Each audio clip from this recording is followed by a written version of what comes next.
Audio Jungle.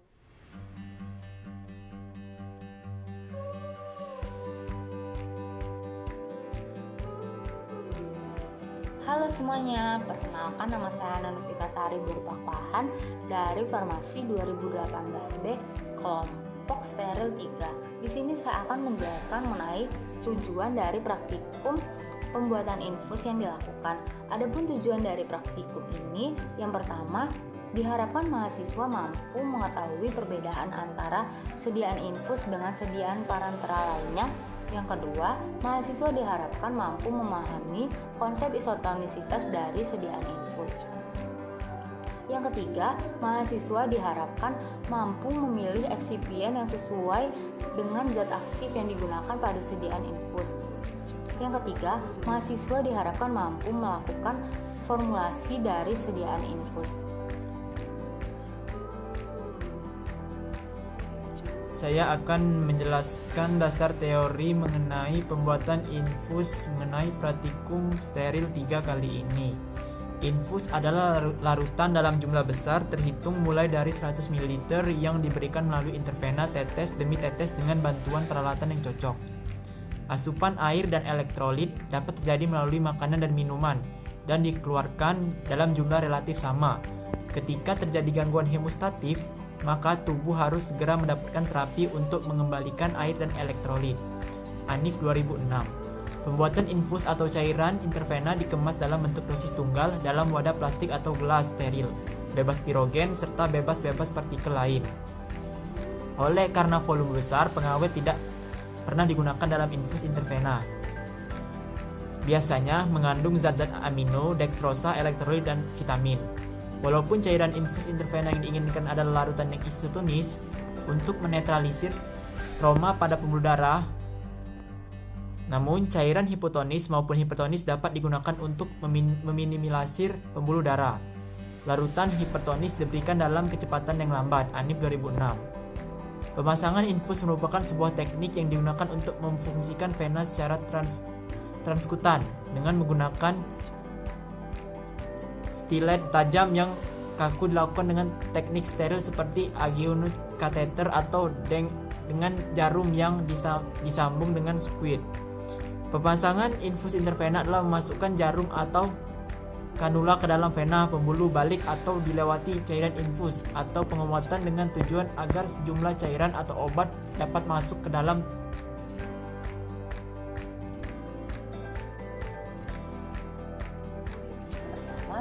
gelas beker sebanyak 2 buah, gelas ukur sebanyak 2 buah, batang pengaduk sebanyak 2 buah, pipet tetes sebanyak 3 buah, timbangan analitik sebanyak 1 buah, spektrofotometer sebanyak 1 buah, lampu sebanyak 1 buah, penanggas sebanyak 1 buah, pH meter sebanyak 1 buah, cairan petri sebanyak 6 buah, oven sebanyak 1 buah, dan menggunakan spatula sebanyak 2 buah.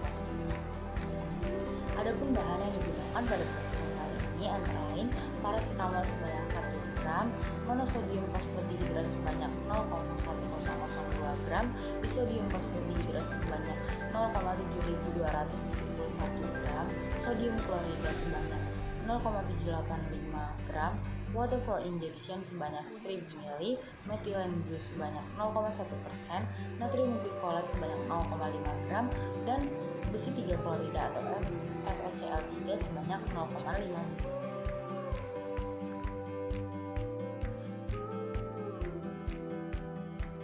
Baiklah, saya akan menjelaskan cara kerja dari praktikum pembuatan infus paracetamol kali ini.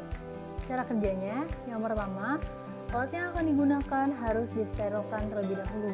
Timbang bahan yang digunakan sesuai dengan perhitungan, campurkan zat aktif berupa paracetamol dalam EFI dan campurkan eksipien berupa natrium fosfat dihidrat, natrium fosfat dihidrat, dan natrium klorida ke dalam EFI dan campurkan kedua masalah tersebut dan diaduk hingga homogen dalam bentuk gelas, lalu masukkan ke dalam pengemas infus.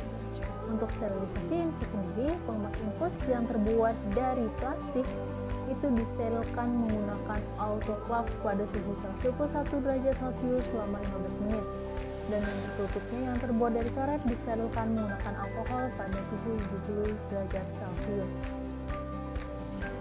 Untuk uji kontrol kualitas itu dilakukan 8 parameter uji. Yang pertama, uji organoleptis. Uji organoleptis dilakukan dengan visualisasi sediaan dengan syarat sediaan tidak boleh berwarna, tidak boleh berbau, dan berupa cairan. Yang kedua, uji pH.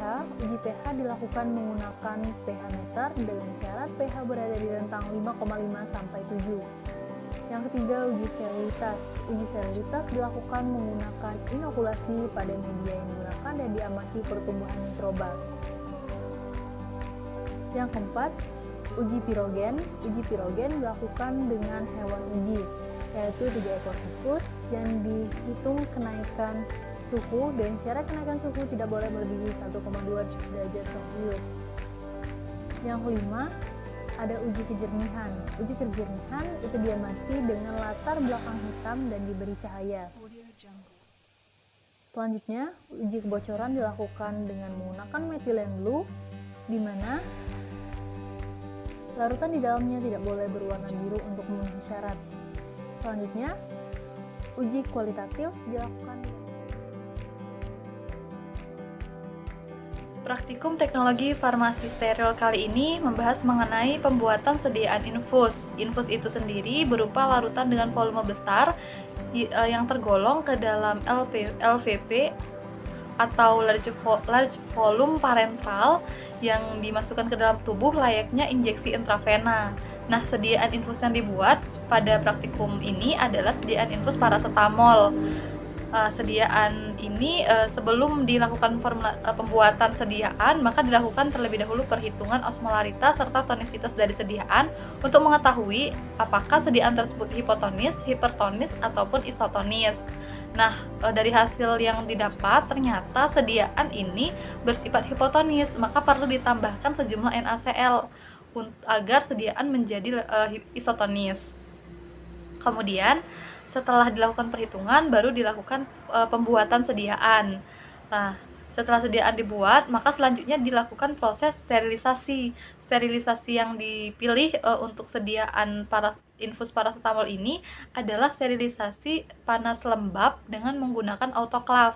Hal ini dikarenakan dari zat aktif PCT atau paracetamol itu sendiri cukup tahan terhadap suhu yang tinggi, maka dapat dilakukan sterilisasi akhir. Nah, setelah dilakukan sterilisasi dan sediaan telah jadi, maka dilakukan kontrol kualitas untuk mengetahui dan memastikan kualitas serta mutu dari sediaan ini harus sesuai dengan yang telah dipersyaratkan. Nah, kontrol kualitas itu dilakukan dengan beberapa pengujian. Terdapat pengujian kejernihan, uji pH, uji organoleptik, uji pirogenitas, dan uji-uji lain. Nah, hasil yang diperoleh terhadap kontrol kualitas sediaan infus paracetamol ini adalah di mana sediaan ini memenuhi persyaratan dari setiap uji tersebut. Sediaannya bersifat terlihat jernih, kemudian lulus uji kebocoran, serta kadarnya juga sesuai dengan persyaratan, di mana dari uji kuantitatif diperoleh kadar dari sediaan yaitu 91%. Kemudian juga lulus uji pirogenitas, di mana total respon dari ketiga hewan uji yang digunakan adalah 1 derajat, yakni tidak melebihi 1,2 derajat Celcius sehingga dianggap memenuhi persyaratan. Kemudian dari uji kualitatif juga dengan menggunakan reagen FeCl3 menghasilkan warna biru violet, sehingga dapat dipastikan bahwa dalam sediaan tersebut benar-benar terdapat zat paracetamol. Kemudian untuk uji kebocoran, sediaan ini tidak mengalami kebocoran. Pada uji sterilitas dari hasil media. Kesimpulan dari praktikum ini adalah infus paracetamol yang dibuat terdiri dari paracetamol sebagai zat aktif dengan bahan tambahan berupa natrium klorida, natrium fosfat dihidrat, dinatrium fosfat dihidrat, dan DFI sebagai pembawa. Untuk syarat sediaan harus memenuhi 8 kontrol kualitas yang telah dilakukan. Sterilisasi dilakukan menggunakan autoclave untuk pengemas infus, sedangkan untuk tutupnya dilakukan dengan sterilisasi menggunakan alkohol 70%. Baiklah, terima kasih. Saya Firina.